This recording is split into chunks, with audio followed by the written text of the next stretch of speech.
There was a really interesting piece in USA Today talking about what is democratic socialism? What is this new idea of socialism that we've added a positive word to make it sound not as horrible and terrible as it probably is?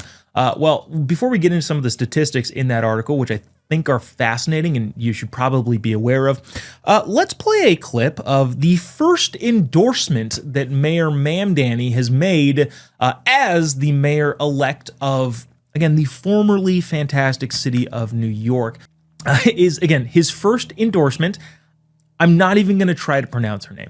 That's, I believe me, that's actually generous coming from me, because I would have butchered it like crazy.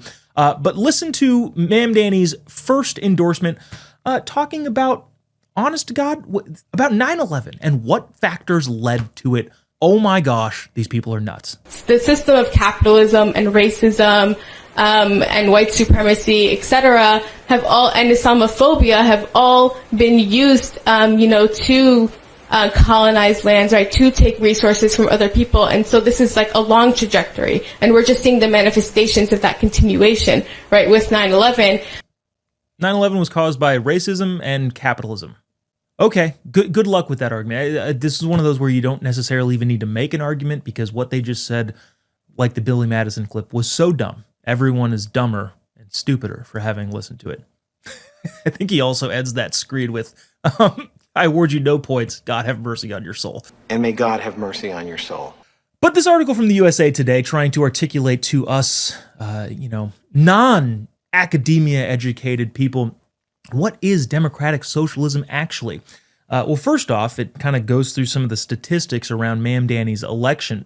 Mamdani won over 50% of the overall vote, which obviously then made him mayor of the city. 75% of voters between 18 and 29 supported this guy. So a bunch of the young people who think that they're just saving the world here. 62% of white youth voted for him. 84% of younger Black and Hispanic voters supported him as well. And this is after his June primary win. I guess there was a big push to have other people who think like him run for office, and the group that is pushing that sort of stuff says 10,000 people signed up to run for local and state legislatures. So in other words, we should probably understand what is actually going on here. This is a quote from the article. Generally speaking, as they're defining it, democratic socialism is defined as a belief that the economy should be democratically run for the benefit of all of the public. Okay, that's democracy. That's what we are. We are a democratic republic. We do exactly that. You don't get to hijack the language to make it sound good for your system that is responsible for more deaths than any war on planet Earth combined. So there's that. The article continues. The Democratic Socialists of America, of which Mamdani is a member, describes it as a system where ordinary people have a real voice in workplaces and in neighborhoods. Okay, so in other words, they are describing democratic socialism with this fluffy language that sounds good, but doesn't work.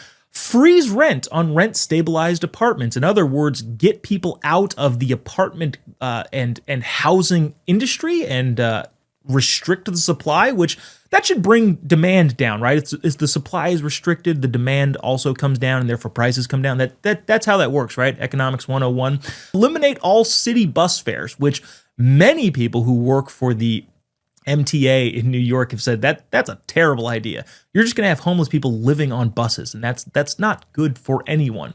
Universal childcare, which is another terrible idea, but that's a story for a different time. Really interesting, statistically speaking, kids who are enrolled in universal childcare actually have worse outcomes. So there's that.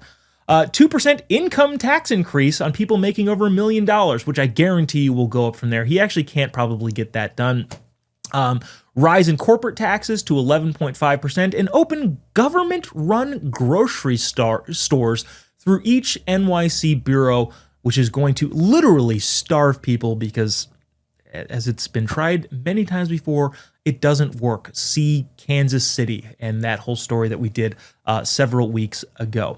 The concerning thing that I think a lot of us should be concerned about is among ages 18 to 34, socialism has a 49% positivity rating and only a 46% negative rating. Ages 35 to 54, 52% have a negative view on socialism, which I guess a majority is good, but at the same time, who the heck are these 48% of people who are in the demographic of people who are doing life that actually matters at this point? Not to say that your life doesn't matter below the age of 35, but 35 to 54, generally you've had some pretty monumental moments that should be conservatizing events. I talked about that with Andrew Colvett on the Charlie Kirk Show last week, that getting married, having kids, buying property, paying income tax are all things that generally conservatize people. And so while I'm happy that there's a majority of people in that age demographic that think socialism is a bad thing, I'm also concerned why that number is so low. That should be around the 80% margin right there, the 80% threshold. There's a bunch of other statistics. I think you get the point. The point is socialism bad, but unfortunately, there are so many people that think that this is actually going to fix things.